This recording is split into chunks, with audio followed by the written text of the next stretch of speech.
So the Marvels was fine? It was fun with action, the humor hit, the story certainly happened, but it felt muted. It's weird because it felt like there was more care put into the story, but somehow it just fell flat. I think it boils down to Disney and Marvel needing to maintain the status quo. Even with Captain Rambeau going into another dimension while Ms. Marvel attempts to assemble the Young Avengers, this movie just didn't sit well, did it? And I think it all comes down to the story. There are sprinkles of brilliance and interesting story beats, but it's always painted over or thrown aside so quickly, it feels like it was never really there. Rambeau forgives Carol instantly. Carol isn't really allowed to atone for her sins until she sorta kinda does. Kamala Khan is dragged into this conflict. A war criminal is trying to rebuild her home, and she's somehow the villain? It's just a lot. But I think it could have been better. So, if you'll bear with me, let's go. The movie opens on the Kree homeworld. Dar-Benn, our main villain, is just another grunt who's there when Carol destroys the Central Intelligence. But, we stay with her. We get a heartbreaking montage of a civil war breaking out over the Kree Empire. Multiple factions are fighting. The war forces most of the Kree underground after the atmosphere is destroyed, and there's very little water. The Kree are in ruins. A small group of Kree warriors find the quantum band. Several of the Kree try to hold it, try to wield it, but they die. Until Dar-Benn volunteers and wields it. She's then used as this weapon against the other factions, but the war gets worse. She sees her leaders acting recklessly, not with the best of intentions. Dar-Benn takes charge, takes the hammer for herself. She will lead the Kree forward. The Kree attack a cargo ship and are stealing large supplies of food when someone comes to stop them. A hero? Captain Marvel. Dar-Benn and Carol battle, but the quantum band has an effect on Carol. She becomes weaker. Her powers are in flux and she's nearly killed, but she gets to a transporter that teleports her to her ship. She hits the SOS and Valkyrie appears, finding Carol injured. She takes her home to Earth. And title card. We see Monica Rambeau, aka Photon, in case you didn't know, or, let's go with Dr. Marvel, I kinda like that. We see Dr. Marvel, aka Monica Rambeau, working in space, while Kamala Khan, aka Miss Marvel, is in her room, still fangirling. Nick Fury discovers that Carol is injured and on Earth. He asks Rambeau if she wants to come along, but she declines, stating she hasn't talked to Carol in years. She doesn't want to start now. There are feelings there, some angry, some sad. Meanwhile, Kamala is at school doing research on other heroes. She's reading a file on a girl, an archer, sighted near Hawkeye almost a year ago, and reports of a Hulk sighting, but he's smaller than the actual Hulk. Fury arrives, shocked to see Carol down and injured. Their big gun isn't as strong. She details them on what happened. The person who injured her was a Kree warrior, but that's when they are attacked by a small group of Kree forces. Valkyrie and Nick Fury try to fight them off. However, when Carol tries to step in, she's transported into Kamala's room. Monica Rambeau is now on Earth with Nick Fury fighting the bad guys with Kamala Khan in space, and that's when we get this sort of fun action scene. With all three fighting in three separate areas. Each time they teleport, they bring some Kree with them. It's a massive fight. Once the battle is over, they interrogate one of the soldiers. They aren't with Dar-Benn, they're just a small group of Kree who wanted revenge on the Destroyer. She destabilized their world, and she should pay for her crimes. I want this to happen so Carol can have her moment of guilt. She did destroy the Supreme Intelligence after all. Actions have consequences. Rambeau calls Fury, letting him know that she's on her way to the space station with the Khan family, while Kamala is geeking out. Valkyrie wants to join Carol, but Carol refuses, saying it's my fight to figure out. Besides, you didn't call me to help you with the God Butcher. Playful banter and they kiss and smile. Carol leaves and we get an awkward reunion. Kamala is talking about how great it is to be here and how she wants to join the Avengers, but Nick Fury tells her the team's on ice. For now.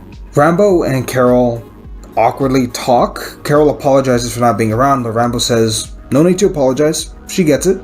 Hero stuff, right? Nick interrupts them and says, all three of you are tangled now. That's why you jump around. Your light-based powers are pulling in different directions. For now, you three need to stay together until we can figure out how to undo this. Meanwhile, Dar-Benn is talking with her heads of state. With new technology, they can recycle resources from other worlds. The first test should be the biggest, aka an atmosphere. They pick a planet with a similar size, population 11 million beings, but Dar-Benn resists that. She doesn't want to harm a planet if they don't have to. and she picks one that's further away. It'll stress test the tech, but it's only 2,000 beings on that planet. The only issue? They're Skrulls. Carol's ship gets an SOS from the Skrull refugee world. The Kree have given them 1 hour to evacuate before they take the atmosphere. Carol, Rambo, and Kamala are on the way. Kamala is geeking out over being a team with Rambo and Carol. While they have some conversation and minor jokes, we aren't breaking that ice. Well, just yet anyway. On the planet, we see Carol trying to battle Dar-Benn while Rambo is trying to do something about the Cyclotech. Kamala leaves the ship and sees Skrulls running around in terror as she tries to help them evacuate. Carol tells Dar-Benn, "You're sentencing these Skrulls to death." Dar-Benn responds, "I gave them a chance to leave. It's more than you ever gave us."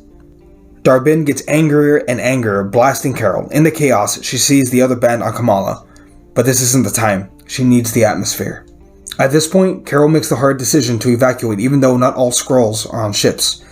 Kamala is at a loss for words. "We save people." Carol responds, "We save who we can. We can't save everyone." Here's where we get our first real conflict. Kamala has these expectations of who Captain Marvel should be or would be. But instead, she's a real person having to make hard choices. These are the hard decisions. "You sound like Thanos," says Kamala, disappointed in her hero. Rambo tries to play peacemaker on the ship. She goes to talk with Kamala. Kamala expresses how Carol isn't like who she thought she'd be. Rambo says she means well, but honestly, yeah, there's a rift there too. Kamala asks what happened. Why do they hate each other? And that's when Rambo explains how Carol made a promise and never came back. Some part of her still holds it against her. Back on the Kree homeworld, Dar-Benn tells her people to remove their masks and they can breathe again. She is next working on the water. The Marvels figure out where Dar-Benn will go next. She's after water, on a planet called Alabana, where Carol is known as a legend and is engaged to the prince. It's not a real engagement, it's just that the hero who saves the prince is to be the next queen.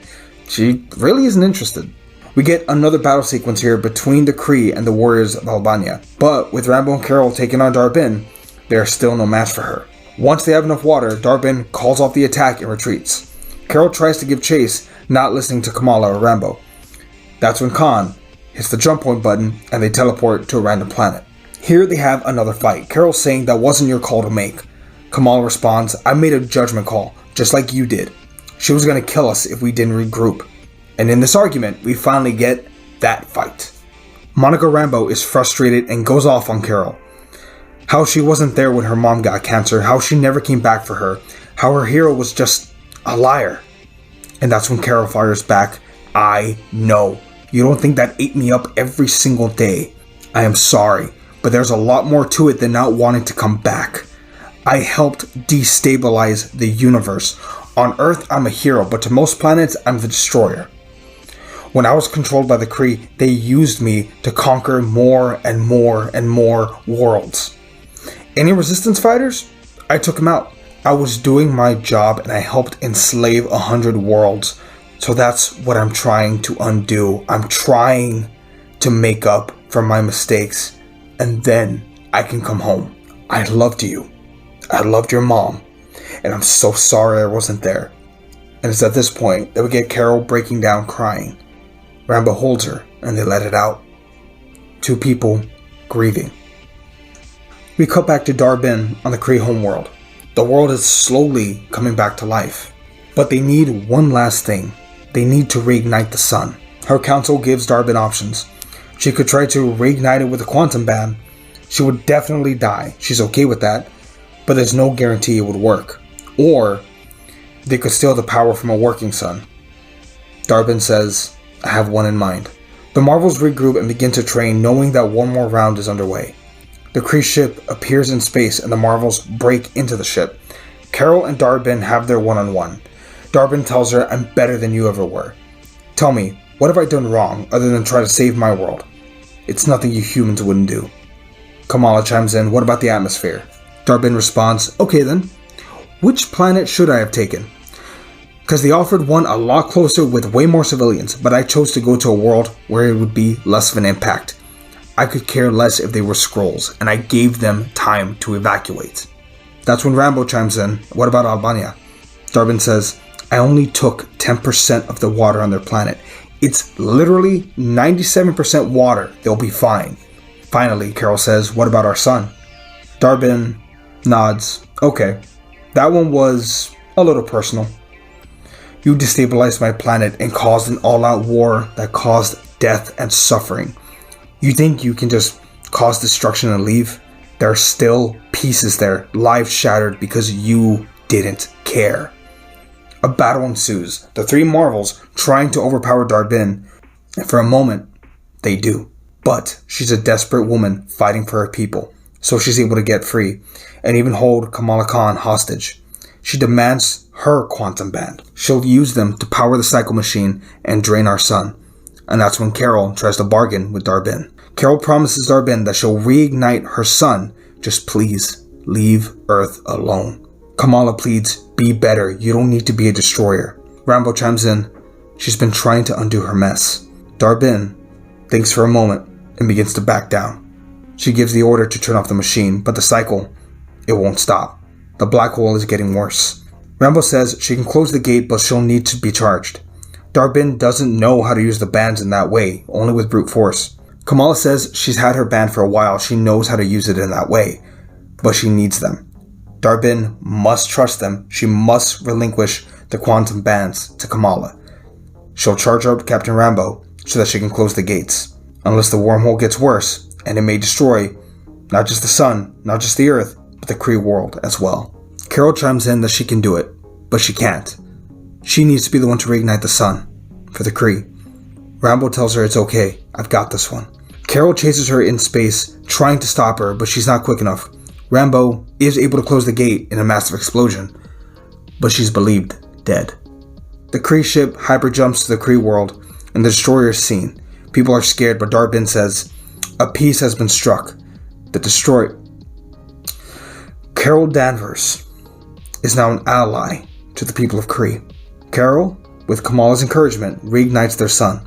Some of Dar-Benn's council is skeptical of Carol, but Dar-Benn says she'll keep an eye on her. Back on Earth, at the rebuilt Avengers compound, Carol and Kamala leave each other. Carol says she's going to stay on Earth for a while, for a vacation. She's earned it. While Kamala discusses the Avengers with Nick Fury, the world will always need the Avengers, and she has some ideas. On the screen, we see Kate Bishop, Scar, aka Hulk's son, Susie Lang, and Ironheart. We then close on Carol landing in New Asgard to visit Valkyrie. She's surprised, but they embrace, with Carol saying, I think I want to stay on Earth for a little while. There's two end credit scenes, obviously one with Kamala trying to recruit Kate Bishop. The second scene can still be the Fox X-Men, I guess, if you want to go down that route. And there you go. A villain with a cause we can understand. Captain Marvel, now Captain Character. Kamala Khan wants to spearhead the new Avengers team because she's young and not yet broken by the world.